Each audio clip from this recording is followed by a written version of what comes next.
Episode 117 of the podcast. This week we are talking about trust, why building trust with a dog is so important, and a little bit about how to build that trust account.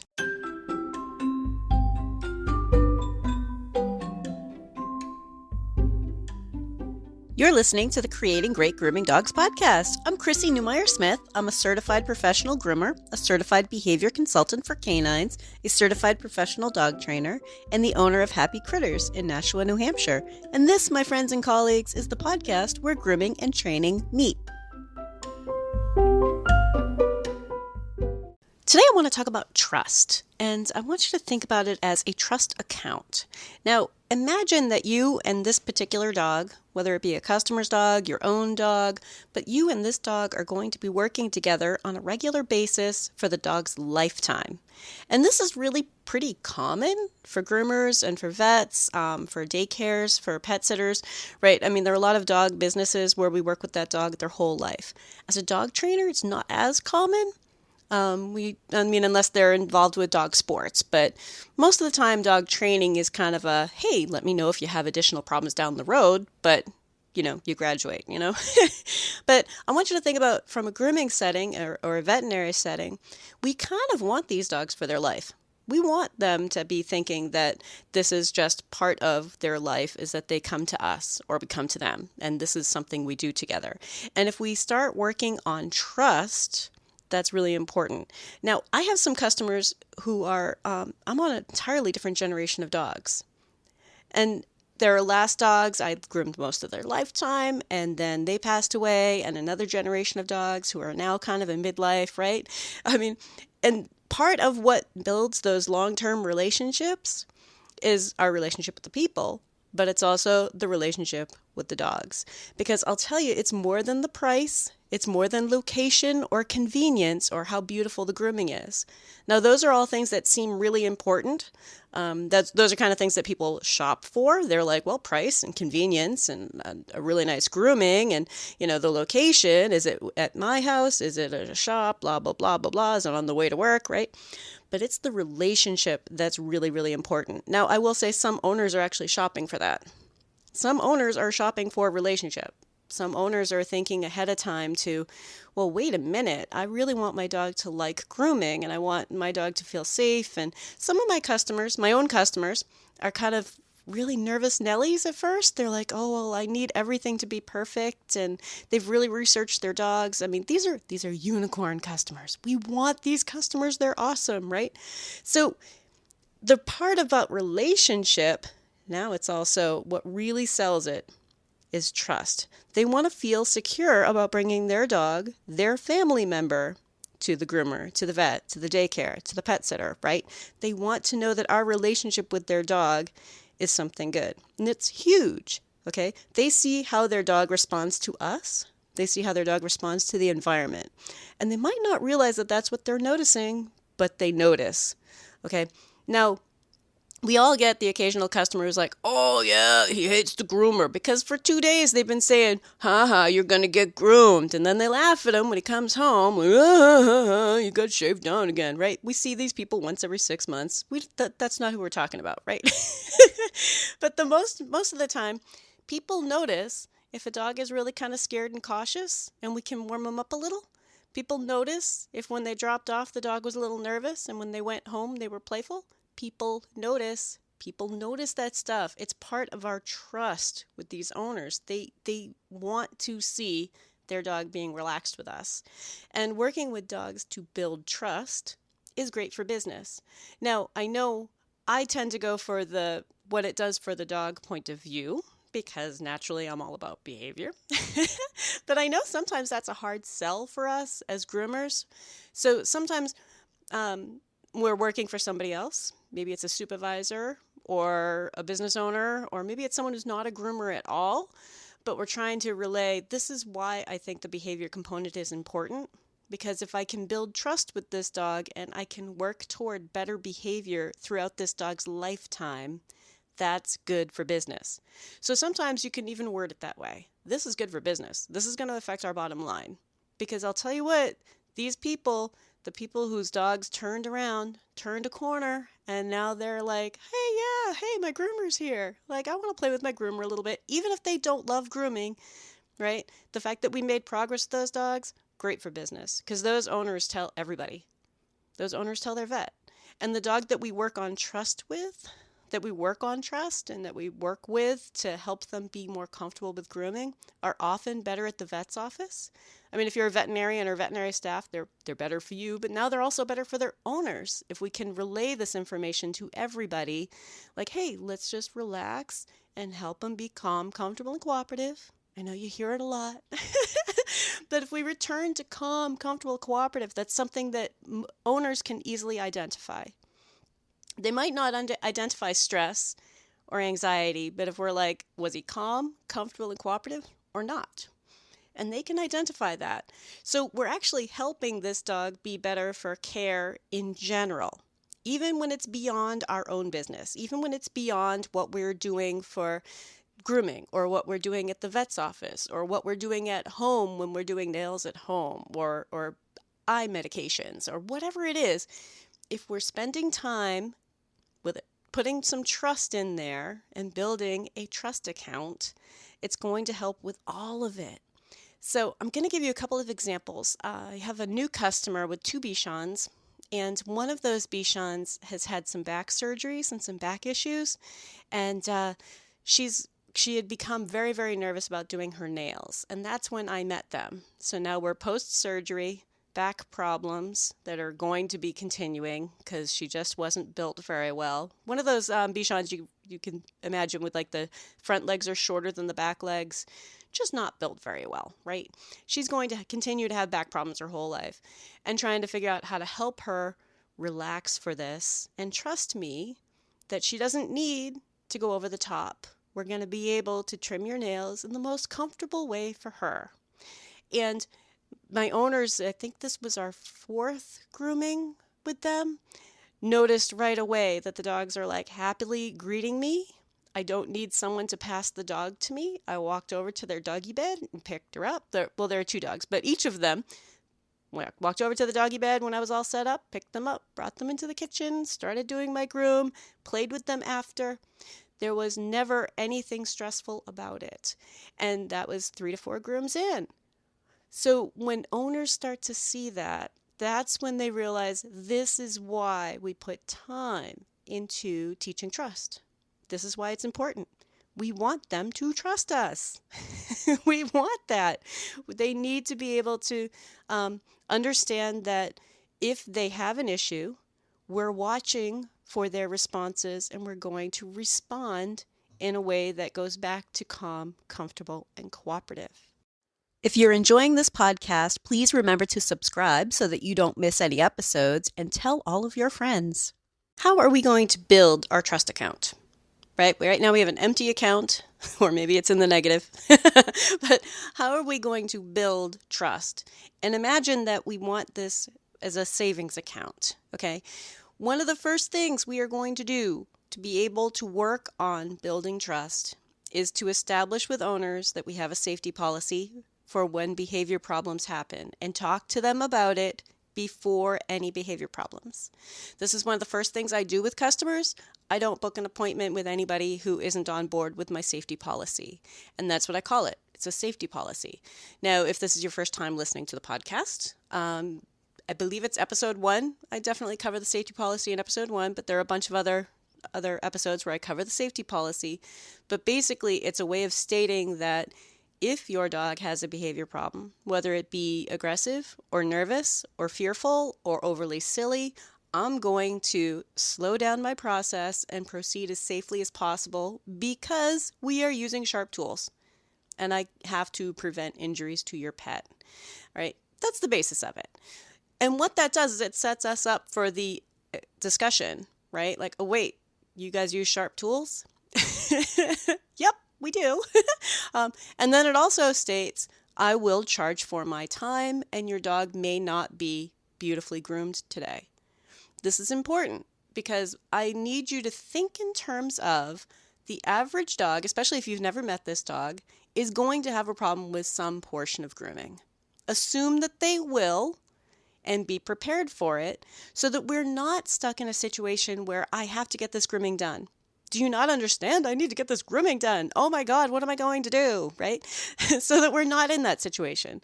Because the owners have already been told that if I run into a behavior problem, I'm going to proceed in a particular way and that I will charge for my time. Right? I'm not going to lose money because you haven't trained your dog. And all right, I am going to mention in here too, dog training. It's not a new idea. Right? Some of this is stuff that they might be unaware of, but also some of this is stuff that they might know about and just haven't been directed to any good resources to fix it. I want you to think about behavior problems as being so common, partly because owners don't know what to do. We have to be thinking in terms of educating them and helping them understand that I don't just do beautiful trims on dogs who aren't ready for it. For dogs who can't handle it, right? It's not about the point that I can't handle, it's the point that your dog can't handle. So even though I could, use all of my emergency medicine vet tech skills and get that nail done, that's not what I choose to do. That is not in your dog's best interest. So we need to be having those discussions before we get into a problem. And then maybe that dog is great. Woohoo, right?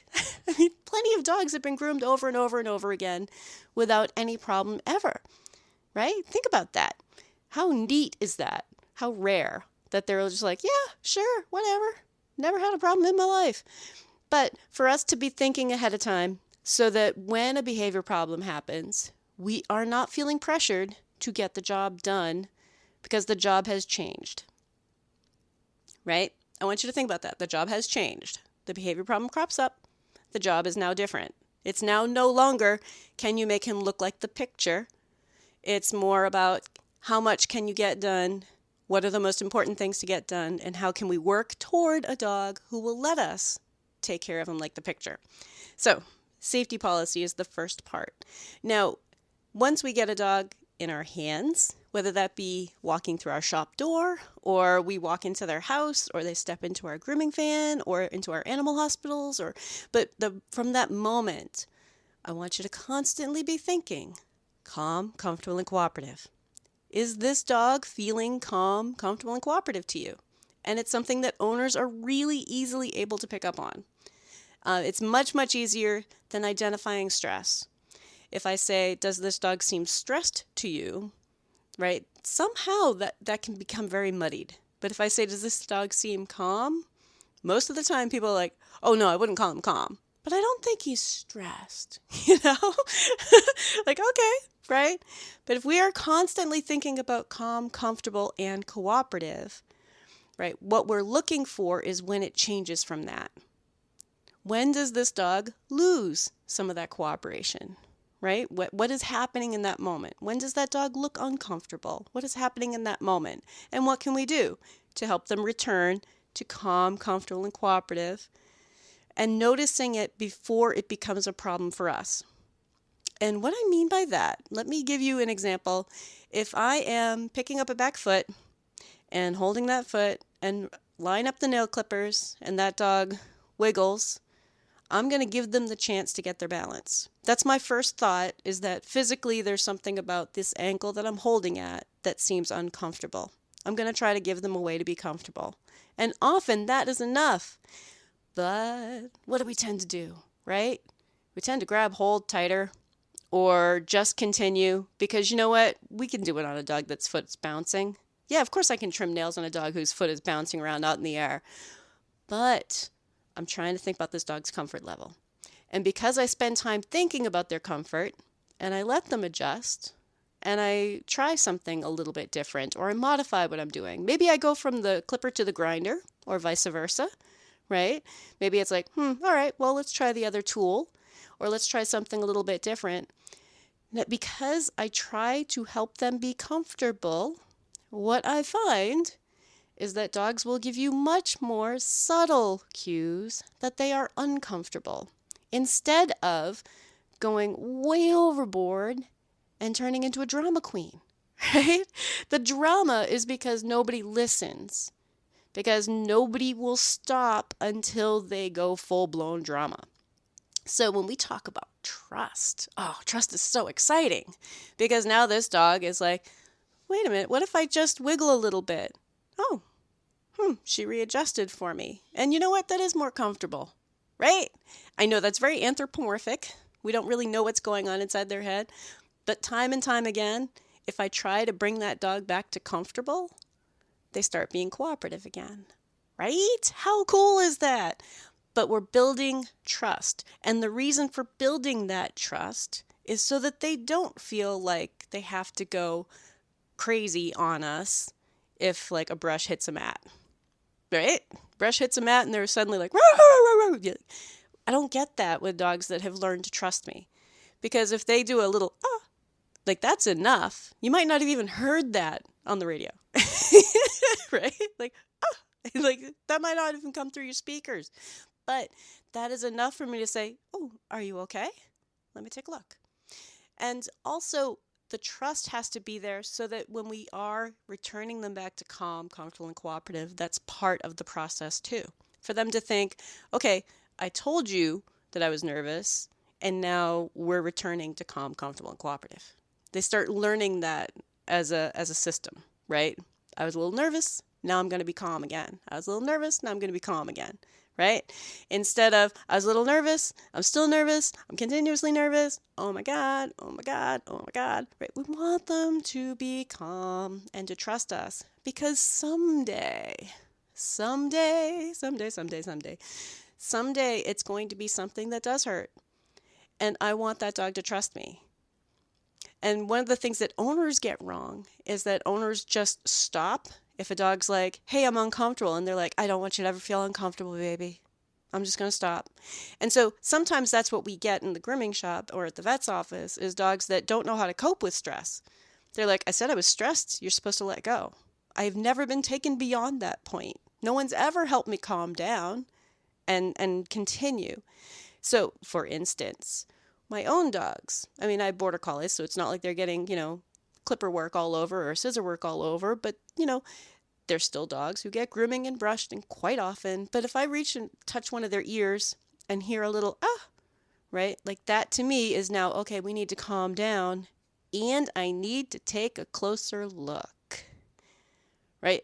That requires trust. And it's going to happen someday in that dog's grooming lifetime, right? We're going to need to take a look when something is sore, when they tell us that. So we're building this experience of, I tell you something bothers me, you calm me down, and then proceed gentler, right? To proceed with an awareness of I'm trying to keep you comfortable so that when that dog has maybe a tooth that is now bothering them and we're trying to do a poodle face and we've got the clippers up against their jaw, right? They don't have to go berserk to tell us, leave me alone. They can let us know, that's uncomfortable. And know that we're going to calm them down again and take a closer look and smooth things out and help them be calm and help them be comfortable with it, even if it's going to hurt, especially if it's going to hurt. So it's not just about, I would never ever hurt you. A trust account has to involve things like, I would never hurt you to be mean, but things are going to hurt. And I need to check that, right? The dog that yelps on your table, I can't tell you how often people are like, oh, you can stop, you can stop. Like, I can't stop. I need to see if I injured your dog, right? They don't get it. They don't get it. Oh, he's old. Yes, but he screamed at a moment when I had the clippers next to his skin, and now I'm worried that maybe there was a mole there. I mean, I need to investigate now. Now we're in first aid mode, and I need to be able to do that. And with a new dog, they don't have the trust yet. With the dogs that have a trust account that's been building and building and building, and we've been saving for this particular rainy day, now we have this account set up where the dog's like, okay, I know that you're always trying to help me be comfortable. Again, anthropomorphic, we can't really know what they know, but we have demonstrated over and over and over again that their comfort is something we care about. So that when something does happen, and inevitably it will, right? We see these dogs through their entire lifetime. someday that dog is going to start having some knee problem or some ear problem or some tooth problem, some arthritis in their front leg. We need to think about in the future that might be sore. And this dog knows I'm aware of their comfort and I care about their comfort. And again, that can seem wishy-washy. So if you have to explain it to a supervisor or a boss or corporate or anybody else, you can describe it as it's just good for business. Because when they start getting to that point where trust is really, really necessary, it's necessary at home too. It's necessary at the vet. It's part of this dog's life now. And we can be part of helping them be comfortable. So that trust account, super important, good for business, because owners know it. Owners know, like, wow, I can't believe how good she's being for you because we just met you 4 months ago. This is like the 4th grooming and she's a different dog, right? They notice and they tell everyone they know and they tell their vet. And that's really good for business, right? So on the surface, for some people that seems wishy-washy, but really, aren't we about compassionate care for these dogs? Of course we are. All of us are compassionate groomers, right? Even if we come at things from an entirely different point of view, right? You don't stay in this business if you don't love dogs. So if we think about building trust and that it has a purpose, and even if it's just a matter of keeping your eye on calm, comfortable, and cooperative, letting go of the idea that you absolutely have to get things finished properly today, right? Or you won't get paid, right? Let those ideas go. We have procedures in place for that. That's why we have a safety policy, and that's why we talk about it first, and we're going to charge for our time, right? Think about the process building a dog who is great to groom, right? For a lifetime. And that's what creating great grooming dogs is all about. Like, we want this dog to be great for grooming. I really want this dog, whatever dog it is, your dog, my dog, this customer, I want this dog to be great for it. And it's not the end of the world, and that we're not trying to hurt you, and nobody beats you with clippers. But we do weird things. So if we can teach them to trust us by listening, by feeling for those moments when calm, comfortable, and cooperative has faded out. If you'd like more information, you can find me at chrissy@happycritters.net, happycrittersdogtraining.com, or you can join the Facebook group Creating Great Grooming Dogs podcast or the Facebook page Creating Great Grooming Dogs. I really look forward to hearing from you.